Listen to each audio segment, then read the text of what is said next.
Mari kita lihat saudaraku, San Paulus kepada Timotius dalam 2 Timotius 1 ayat 6. Mari kita baca bersama-sama dalam 2 Timotius 1 ayat 6. Karena itulah kuperingatkan engkau untuk mengobarkan karunia Allah yang ada padamu oleh penumpangan tanganku atasmu. Sekali lagi, karena itulah kuperingatkan engkau untuk mengobarkan karunia Allah yang ada padamu oleh penumpangan tanganku atasmu.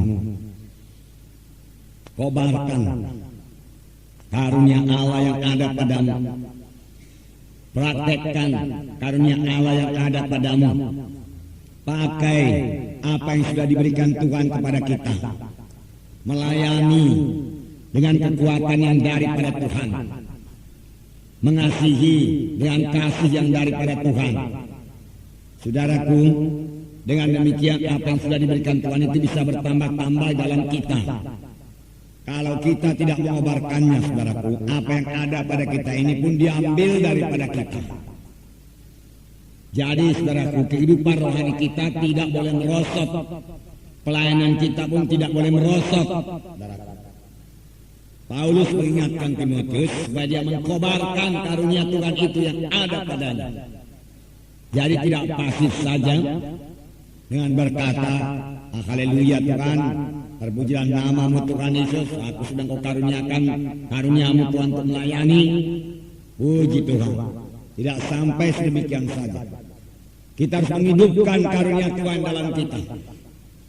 Kalau kita sudah mulai perhatikan tangan saudaraku dan orang yang kita letakkan tangan itu sembuh saudaraku, mari langsungkan lagi bertambah-tambah. Tidak biasa-biasa saja. Tidak rutin saja. Sebagaimana dikatakan oleh orang dunia ini, rutin saja, biasa-biasa saja.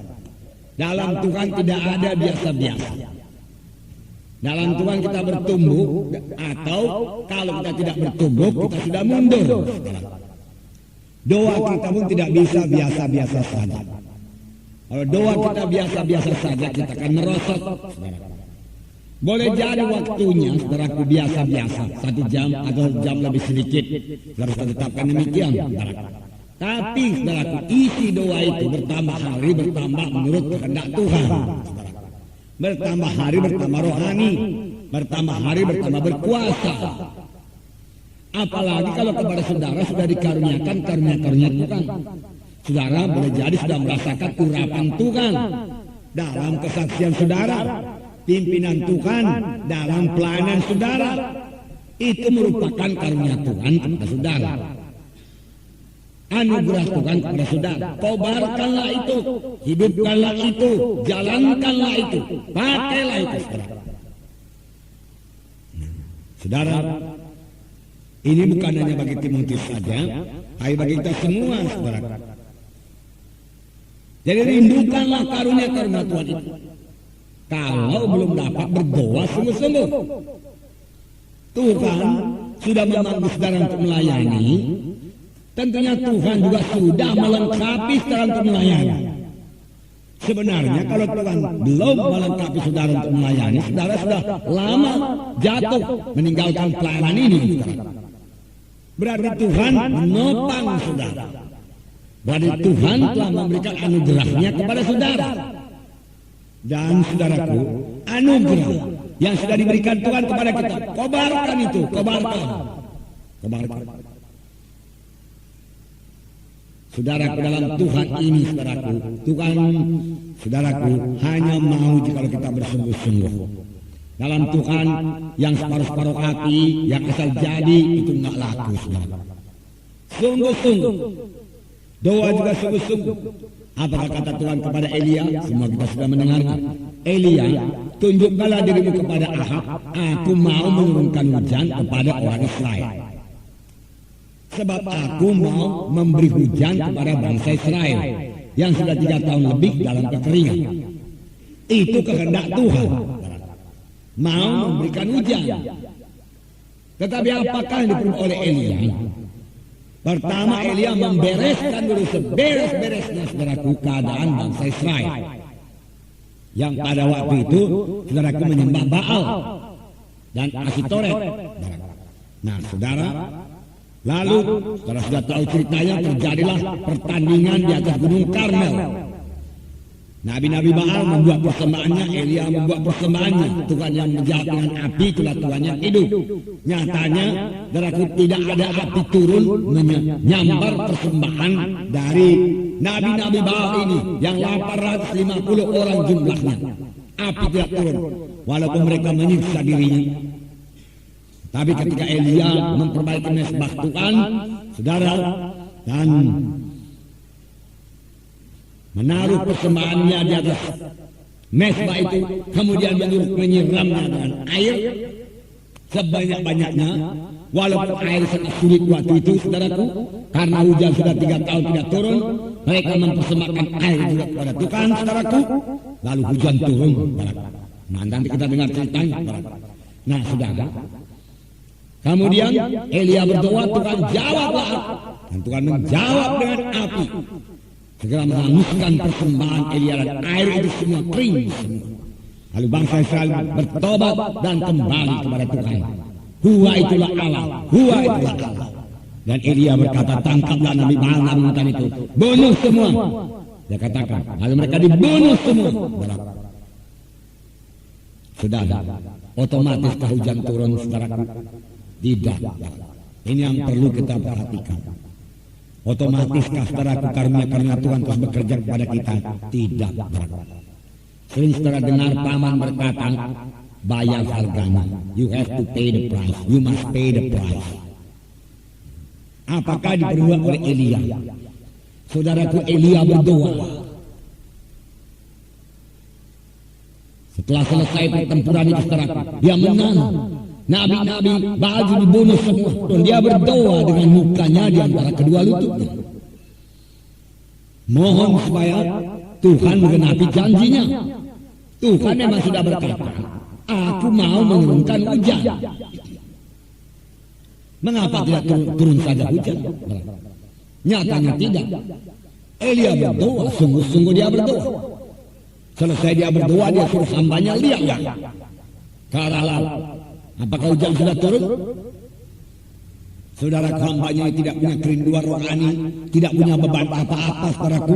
Seenaknya saja melihat ke laut, saudaraku, dan dia pulang bawa berita, tidak ada apa-apa Elia. Tidak punya beban. Saudaraku, yang melayani ini harus punya beban, mengasihi jiwa-jiwa. Lihatlah apa yang dikatakan Tuhan Yesus. Ketika Yesus melihat orang banyak itu, tergeraklah hatinya oleh belas kasihan. Karena mereka sebagai domba-domba yang tidak bergembala.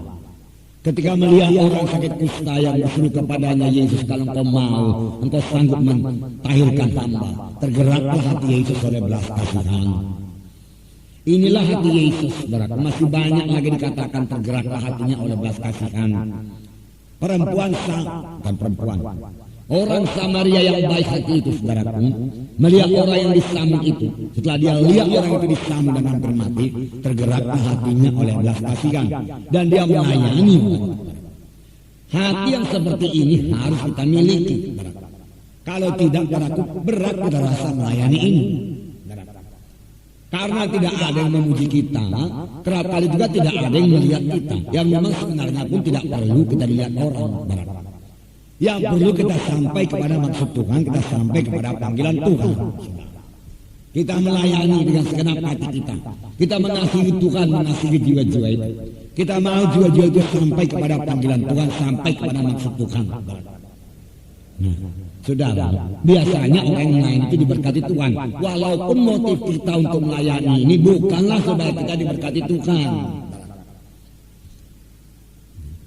Kita selalu seperti perumpamaan Tuhan Yesus, di mana dikatakan, saudaraku, ada seorang hamba yang sudah kerja keras banyak hari di ladang, kemudian pada sore hari tuannya pulang, saudaraku, apakah tuannya berkata, duduklah engkau, aku persiapkan makanan bagimu? Tidak. Dia berkata lagi kepada tuannya, dan dia mempersiapkan makanan lagi kepada tuannya, dan dia berkata, kami ini hamba-hamba yang tidak berguna saja, walaupun sungguh-sungguh berguna sebenarnya. Tapi begitulah kerendahan hati seorang hamba itu. Begitulah kasih seorang pelayan Tuhan. Dan Yesus memiliki hati yang demikian. Yesus berkata, anak manusia datang bukan untuk melayani, tapi untuk dilayani. Ruh pelayan ini ada pada Yesus. Itu sebabnya pelayanannya berhasil dan hatinya tergerak oleh belas kasihan. Nah, saudaraku, saudara berkata hati saya belum tergerak oleh belas kasihan. Kasih saya minim sekali. Praktekkanlah.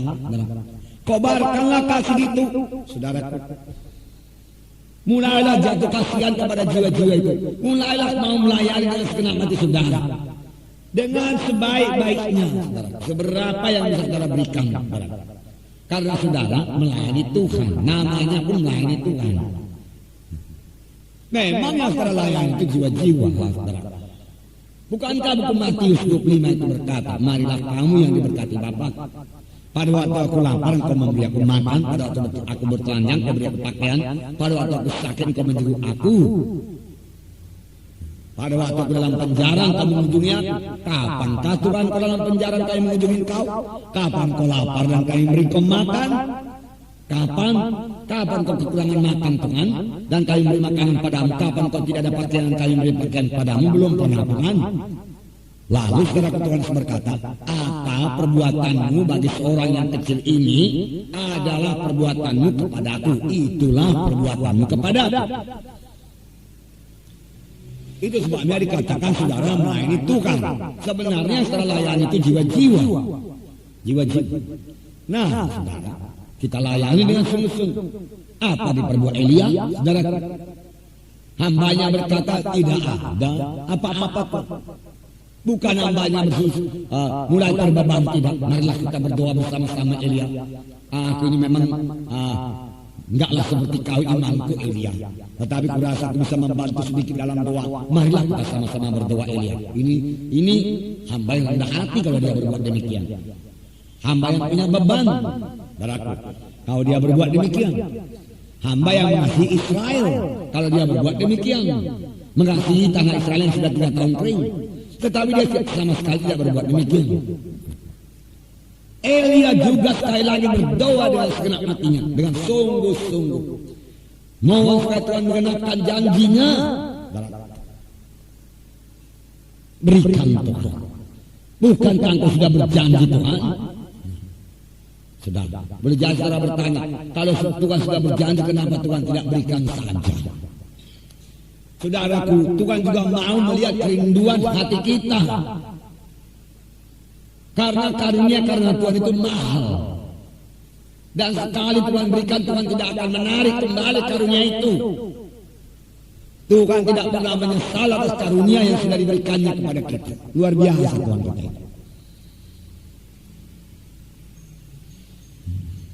Itu sebabnya kalau saudaraku sudah dikaruniakan Tuhan, saudaraku misalnya karunia berdoa buat orang sakit lalu orang itu sembuh. Kalaupun saudara sudah meper-meper saudaraku dan jumpa saudaraku orang sakit saudara doakan masih sembuh juga. Tuhan tidak menyesal atas karunia. Tetapi Tuhan mau melihat kerinduan kita. 2 kali Elia berdoa. Setelah kali yang kedua dia berdoa dengan sungguh-sungguh. Bukan asal berdoa saja. Dia meringkuk berdoa. Mohon sungguh-sungguh. Lalu dia berkata, lihat ke sana. Apakah hujan sudah turun? Hambanya lari-lari lagi ke sana. Hamba yang tidak punya beban ini. Dia lari dan dia lihat kiri kanan ke atas juga tidak ada apa-apa. Bukannya dia tambah bersusah hati, tidak. Bukannya itu menggerakkan dia berdoa, tidak. Dia hanya datang kepada Elia dan berkata, Elia, nggak ada apa-apa. Mau jadi dia tambahin lagi, apakah betul-betul doa kau berkuasa Elia? Tadi itu api turun dari langit, masa hujan nggak turun? Elia berdoa lagi sungguh-sungguh. 3 kali dia berdoa, seterusnya sampai 7 kali dia berdoa sungguh-sungguh. Hambanya tidak punya beban juga sekarang. Heran juga saudara. Itu sebabnya firman Tuhan tadi berkata, kobarkanlah karunia Tuhan yang ada padamu. Kobarkan. Ada sedikit kasih diberikan Tuhan bagi kita, mengasihi Tuhan, mengasihi jiwa-jiwa. Kobarkan itu. Mulai melayani dengan kasih yang ada pada saudara. Maka kasih itu akan bertumbuh. Dan hati saudara akan bertambah hari pertama tergerak oleh belas kasihan. Kalau saudara mulai kobarkan karunia Tuhan itu. Tetapi kalau kita pendam saja saudaraku, kasih Tuhan dalam hati kita. Sebagai orang yang memendam satu talenta itu saudaraku, maka saudaraku satu talenta tetap tinggal satu talenta. Tetapi Tuhan yang marah kepada orang yang dapat satu talenta itu. Hai hamba yang jahat dan malas. Ketujuh kalinya berdoa saudaraku Elia saudaraku. Dan dapat berita daripada hambanya. Elia dia katakan, hanya sebesar tapak tangan awan di atas laut. Apakah gunanya awan sebesar ini? Kalau semua jadi hujan paling-paling 1 liter. Orang berkuasa kali 2 mulut Elia. Tapi saudaraku Elia beriman. Dan dia berkata, Ahab pergilah makan minum. Makanya saudaraku Elia tidak mengajak Ahab berdoa. Seharusnya melihat kemenangan yang sudah begitu besar, saudaraku Ahab mesti berlutut. 850 nabi Baal sudah dibunuh semua. Bangsa Israel sudah kembali kepada Tuhan. Masa raja tidak berdoa?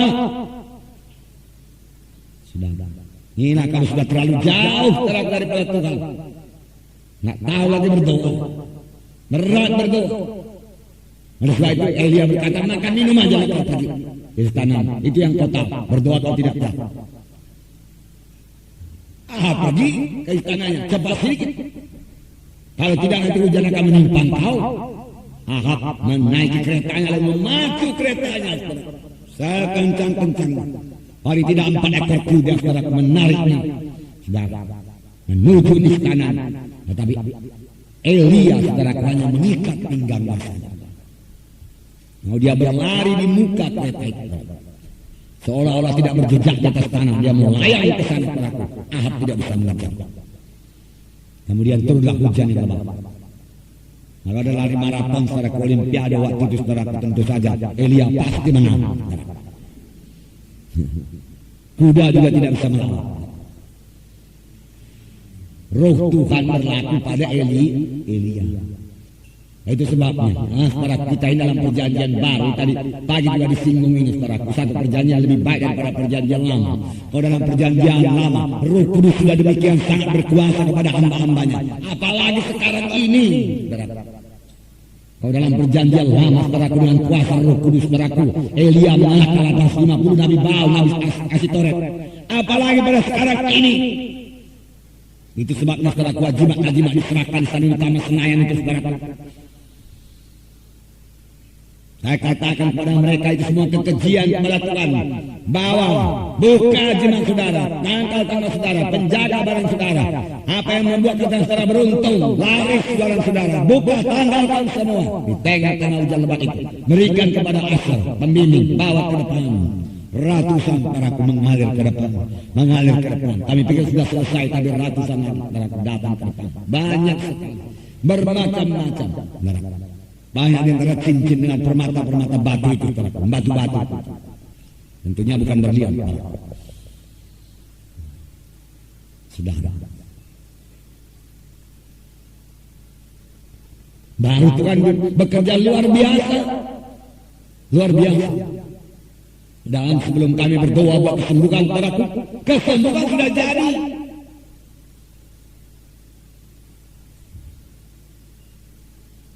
Ahab tidak berdoa juga saudaraku. Walaupun saudaraku bangsa Israel sudah menyembah Tuhan saudara, meninggalkan semua Baal, Asitoret, saudara. Hanya makan minum saudaraku. Tapi Elia meninggalkan yang lalu berjalan saudaraku, berlari di muka Ahab saudaraku. Saudara yang kekasih dalam nama Yesus, siapakah yang kena hujan saudaraku? Hambanya itu saudaraku yang kena punya ini. Habis ditimpa hujan saudaraku.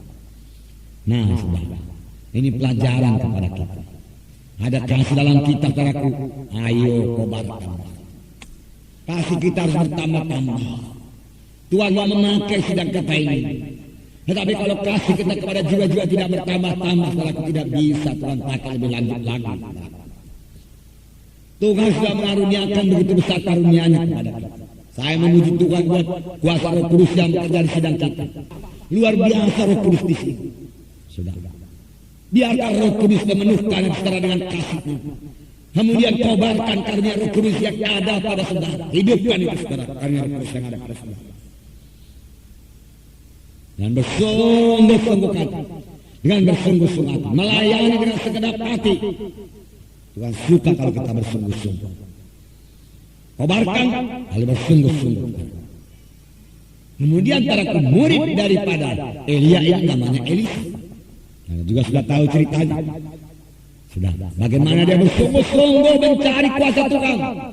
Tidak mundur. Harus sungguh-sungguh. Dia lihat beban pada zamannya. Dia lihat tantangan pada zamannya. Saudaraku, adakah saudara lihat tantangan pada zaman kita ini? Apa yang akan kita hadapi? Saudaraku, tadi pagi juga dikabarkan kepada saudara bahwa dunia ini mengadakan penerobosan yang luar biasa. Ilmu teknik berkembang luar biasa. Ilmu kedokteran berkembang luar biasa. Ilmu pengetahuan yang lain juga berkembang luar biasa. Di luar jangkauan para pengertian kita kaum awam ini. Rasa-rasanya tidak mungkin, tapi mungkin sudah jadi. Nah, saudaraku, puji Tuhan, ada itu gunanya untuk manusia ini, saudaraku. Tetapi ada satu lagi yang berkembang pesat. Apakah itu? Dosa, pekerjaan dosa. Berkembang dengan cepat. Saudara, banyak orang sekarang tidak malu-malu lagi cerita dosa. Dosa mulai dikerjakan dengan terang-terangan. Dan akan bertambah terang-terangan dosa itu tanpa rasa malu lagi. Kenapa? Karena setan mengeraskan hati manusia ini. Seolah-olah dosa itu sudah soal biasa saja, saudara. Sudah. Itu tidak peduli orang yang punya harta kaya raya. Beberapa orang kami jumpa di Jakarta, orang kaya-kaya persoalannya apa? Banyak persoalan rumah tangga yang mau bercerai. Saya kasihan kepada mereka, saya kasihan kepada anaknya. Pekerjaan siapa itu? Pekerjaan setan. Roh perceraian padaku, roh perbantahan, permusuhan melanda rumah tangga. Banyak. Bukan mereka kurang pendidikan, bukan mereka kurang uang, bahkan sebaliknya berlimpah-limpah, tapi mereka tidak menikmati uangnya itu, tidak bisa mendapat kebahagiaan yang sejati, saudara. Dan kami merasa kita ini jauh lebih diberkati Tuhan di rumah tangga yang damai. Kita menjadi jatuh kasihan kepada mereka. Mereka memiliki segala-galanya, apa yang bisa diberikan oleh dunia ini, tetapi mereka tidak memiliki damai yang sejati. Sukacita yang sejati. Pekerjaan siapa? Pekerjaan setan, saudara. Dan akan bertambah-tambah lagi pada akhir zaman ini. Oke, saudaraku, kalau setan bekerja begitu saja. Tapi ada lagi satu yang perlu kita hadapi. Setan tahu, saudaraku, mana gereja yang hidup. Itu merupakan tantangan kepada. Dan dia akan mulai, saudaraku, ya, mulai saudaraku melawan saudaraku gereja yang hidup itu. Apakah kita takut? Tentu saja tidak.